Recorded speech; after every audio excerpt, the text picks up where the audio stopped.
السلام علیکم ورحمۃ اللہ وبرکاتہ۔ میں ہوں محمد نبیل اور آپ دیکھ رہے ہیں ہمارا چینل لرن ود نبیل۔ محترم ناظرین و سامعین، ہم آپ کی خدمت میں موضوع پر مسح کرنے کے مسائل لے کر حاضر ہوئے ہیں۔ آج کی ویڈیو بہت ہی خاص ہے۔ ویڈیو کو شروع کرنے سے پہلے میں اپنے دوستوں سے ملتمس ہوں جو نئے ہیں، جنہوں نے ہمارے چینل کو سبسکرائب نہیں کیا، وہ ہمارے چینل کو سبسکرائب کر دیں اور بیل کے بٹن کو پریس کر دیں تاکہ ہر آنے والی مفید ویڈیو بآسانی آپ تک پہنچ سکے۔ چلیے ہم چلتے ہیں ویڈیو کی طرف۔ آج بہت ہی خاص ٹاپک پہ گفتگو ہو رہی ہے، جن میں موضوع پر مسح کرنا، موزے کس قسم کے ہونے چاہیے، کس قسم کی جرابوں پر مسح کرنا جائز ہے، مسح کس طرح کیا جائے، مسح کی مدت مسافر کے لیے اور مسح کی مدت مقیم کے لیے کتنی ہے۔ بہت ہی تفصیلی اور علمی گفتگو ہے، اسے ضرور ملاحظہ فرمائیں۔ اہل سنت والجماعت کے نزدیک بالاتفاق مردوں عورتوں سب کے لیے موضوع پر مسح کرنا جائز ہے اور سنت مشہورہ سے ثابت ہے۔ ہدایہ صفحہ نمبر 30 جلد نمبر 1۔ امام احمد بن حنبل رحمۃ اللہ تعالی علیہ نے بیان کیا ہے کہ موضوع پر مسح کرنا ہر قسم کے شک و شبہ سے بالا ہے۔ اس سلسلہ میں نبی اکرم صلی اللہ علیہ وآلہ وسلم کے 40 صحابہ اکرام سے موضوع پر مسح کرنا نقل کیا ہے۔ امام ابن دقیق نے امام حسن بصری رحمۃ اللہ تعالی علیہ سے نقل کیا ہے، وہ کہتے ہیں کہ میرے پاس حضور نبی کریم صلی اللہ علیہ وآلہ وسلم کے 70 صحابہ اکرام نے بیان کیا ہے کہ حضرت صلی اللہ علیہ وآلہ وسلم موضوع پر مسح فرمایا کرتے تھے، اور صحابہ اکرام میں سے کسی سے بھی اس کا انکار منقول نہیں ہے۔ شرح نقایہ صفحہ نمبر 28 جلد نمبر 1۔ امام مسلم صفحہ نمبر 33 جلد نمبر 1، ترمذی صفحہ نمبر 40، ابو داؤد صفحہ نمبر 21 جلد نمبر 1، نسائی صفحہ نمبر 31 جلد نمبر 1، ابن ماجہ صفحہ نمبر 41 اور امام احمد مسلم احمد صفحہ نمبر 364 جلد نمبر 4 وغیرہ۔ اکثر محدثین ہے جریر بن عبداللہ رضی اللہ تعالیٰ عنہ کی روایت بیان کی ہے، انہوں نے کہا ہے کہ میں نے بچشم خود نبی اکرم صلی اللہ علیہ وآلہ وسلم کو دیکھا ہے کہ آپ نے وضو کیا اور موضوع پر مسح کیا۔ اور امام اعظم حضرت امام ابو حنیفہ رحمۃ اللہ تعالی علیہ نے فقہ اکبر میں تحریر فرمایا ہے، والمسح علی الخفین سنت، فقہ اکبر صفحہ نمبر 36، اور موضوع پر مسح کرنا سنت ہے۔ فقیہ اور محدث ابراہیم حلبی رحمۃ اللہ تعالیٰ لکھتے ہیں کہ امام ابو حنیفہ سے لوگوں نے اہل سنت والجماعت کے مذہب کے بارے میں سوال کیا تو حضرت امام صاحب نے فرمایا، اہل سنت کا مذہب یہ ہے کہ تم شیخین یعنی حضرت ابوبکر صدیق رضی اللہ تعالیٰ عنہ اور حضرت عمر رضی اللہ تعالیٰ عنہ کو سب صحابہ پر فضیلت دو، اور آپ صلی اللہ علیہ وآلہ وسلم کے دونوں داماد یعنی حضرت عثمان غنی اور حضرت علی مرتضیٰ رضی اللہ تعالیٰ عنہ سے محبت کرو اور موضوع پر مسح کرنے کو جائز سمجھو۔ اور حضرت امام ابو حنیفہ رحمۃ اللہ علیہ کی یہ بات دراصل حضرت انس بن مالک رضی اللہ تعالیٰ عنہ کے قول سے ماخوذ ہے، جنہوں نے فرمایا، بے شک یہ بات سنت میں سے ہے کہ تم حضرات شیخین کو سب صحابہ پر فضیلت دو اور ختنین حضور صلی اللہ علیہ وسلم کے دمادوں سے محبت کرو اور موضوع پر مسح کرنے کو جائز سمجھو۔ لیکن موضوع پر مسح کرنا دراصل رخصت اور اجازت ہے۔ اگر کوئی شخص اس کو جائز سمجھتے ہوئے مسح نہ کرے بلکہ پاؤں دھو لے تو یہ عزیمت ہے، اس پر اس کو اجر ملے گا۔ لیکن جو شخص موضوع پر مسح کرنے کو جائز نہیں سمجھتا تو اکثر فقہاء کے نزدیک وہ گمراہ ہے۔ حضرت امام کرخی رحمۃ اللہ تعالی علیہ کہتے ہیں کہ مجھے اس شخص پر کفر کا خطرہ ہے۔ حضرت ابو ایوب رضی اللہ تعالیٰ عنہ سے منقول ہے کہ وہ موضوع پر مسح کرنے کا حکم فرماتے تھے اور خود پاؤں کو دھوتے تھے۔ ان سے جب یہ کہا گیا کہ یہ کیسی بات ہے، آپ خود تو پاؤں کو دھوتے ہیں اور دوسروں کو مسح کرنے کا حکم دیتے ہیں، تو انہوں نے فرمایا کہ میرے لیے یہ بات تو بری ہوگی کہ خوشگواری تمہارے حصے میں آئے اور گناہ مجھ پر۔ مطلب یہ کہ میں کوئی غلط بات نہیں کر رہا، بلکہ میں نے خود حضور نبی کریم صلی اللہ علیہ وآلہ وسلم کو دیکھا ہے کہ آپ موضوع پر مسح کرتے تھے اور دوسروں کو بھی اس کا حکم دیتے تھے، لیکن میں وضو کرتا ہوں اور پاؤں کو دھونا زیادہ پسند کرتا ہوں۔ مطلب یہ ہے کہ مسح کرنا جائز ہے، لیکن پاؤں کا دھونا عزیمت ہے اور میں اس کو پسند کرتا ہوں۔ یہ مسح اس شخص کے لیے ہے جو اس کا وضو نہ ہو، بے وضو ہو۔ جنابت والا جس پہ غسل فرض ہے اس کے لیے مسح کرنا جائز نہیں ہے۔ ہدایہ میں چنانچہ حضرت صفوان رضی اللہ تعالیٰ عنہ بیان فرماتے ہیں کہ حضرت نبی اکرم محبوب کائنات صلی اللہ علیہ وآلہ وسلم ہمیں حکم دیتے تھے جب ہم لوگ سفر میں ہوتے تھے کہ ہم 3 دن اور 3 رات تک موزے اپنے پاؤں سے نہ اتاریں، مگر جنابت کی حالت میں موزے اتارنے کا حکم فرماتے تھے، اور بول براز، پیشاب وغیرہ اور نیند میں نہ اتارنے کے بارے میں فرماتے تھے، بلکہ فرماتے تھے کہ ان پر مسح کریں۔ مسند احمد، نسائی شریف، ترمذی، ابن ماجہ میں یہ حدیث موجود ہے۔ حضرت مغیرہ بن شعبہ رضی اللہ عنہ سے روایت ہے کہ میں سفر کی حالت میں نبی اکرم صلی اللہ علیہ وآلہ وسلم کے ساتھ تھا۔ رات کے وقت آپ قضائے حاجت کے لیے تشریف لے گئے۔ واپس آئے تو آپ نے وضو کیا، اور جب آپ نے سر مبارک پر مسح کیا تو میں نے اپنے ہاتھ نیچے جھکائے تاکہ آپ کے پاؤں سے موزے اتار دوں، تو آپ صلی اللہ علیہ وآلہ وسلم نے فرمایا ان کو چھوڑ دو، کیونکہ میں نے ان میں پاؤں طہارت کی حالت میں داخل کیے ہیں۔ پھر آپ نے موضوع پر مسح کیا۔ مسلم شریف صفحہ نمبر 134 جلد نمبر 1۔ اور دوسری روایت میں یہ الفاظ آتے ہیں کہ حضرت صلی اللہ علیہ وآلہ وسلم نے موضوع پر مسح کیا اور سر کے اگلے حصے پر بھی مسح کیا۔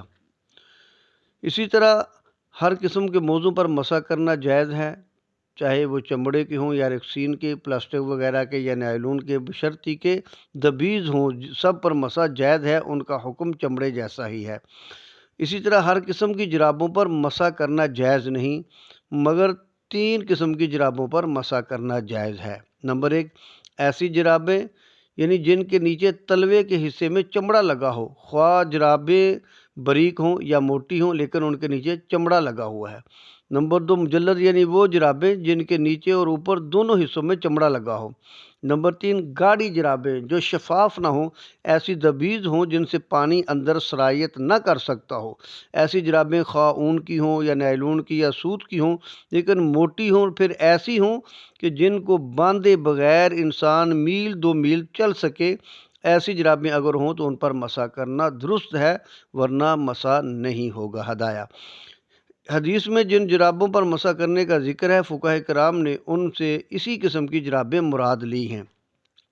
حضرت قتادہ، حضرت سعید بن المسیب اور حضرت حسن بصری رحمۃ اللہ تعالیٰ علیہ سے نقل کرتے ہیں کہ انہوں نے کہا کہ جرابوں پر مسح کرنا چاہیے جبکہ وہ دبیز ہوں، اتنی موٹی ہوں جیسے کہ پیچھے ان کا ذکر ہو چکا کہ وہ بغیر باندھے اپنی جگہ پہ قائم رہے اور ان سے 2 میل تک، 1 میل سے 2 میل تک کا سفر کیا جا سکے اور وہ پھٹے نہ۔ اسی طرح عقبہ بن عامر سے منقول ہے کہ انہوں نے بالوں سے بنی ہوئی دبیز موٹی جرابوں پر مسح کیا۔ حضرت عمر رضی اللہ تعالیٰ نے فرمایا کہ میں نے حضرت صلی اللہ علیہ وآلہ وسلم سے سنا ہے، آپ موزوں پر مسح کرنے کا حکم دیتے تھے جبکہ وہ موزے طہارت کی حالت میں پہنے ہوں۔ مسح پاؤں کے اوپر والے حصے پر ہی ہو سکتا ہے، نیچے والے حصے پر درست نہیں۔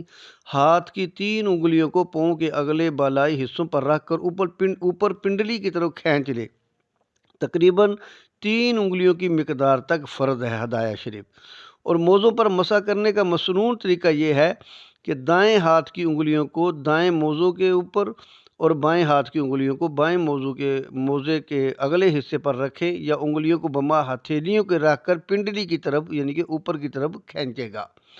حضرت علی رضی اللہ تعالیٰ سے منقول ہے کہ انہوں نے فرمایا کہ اگر دین رائے یعنی صرف عقل کے ساتھ ہوتا تو موزے کے نچلے حصے پر مسح کرنا ضروری ہوتا، کیونکہ گرد و غبار، مٹی وغیرہ نچلے حصے پر زیادہ ہوتی ہے۔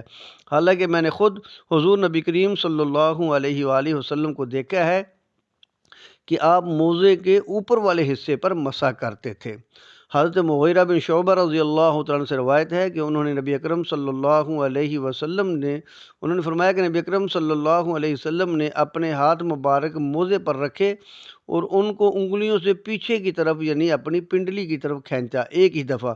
گویا اب بھی میری نگاہوں کے سامنے یہ منظر ہے کہ حضور صلی اللہ علیہ وآلہ وسلم کی انگلیاں مبارک موزوں پر ہیں۔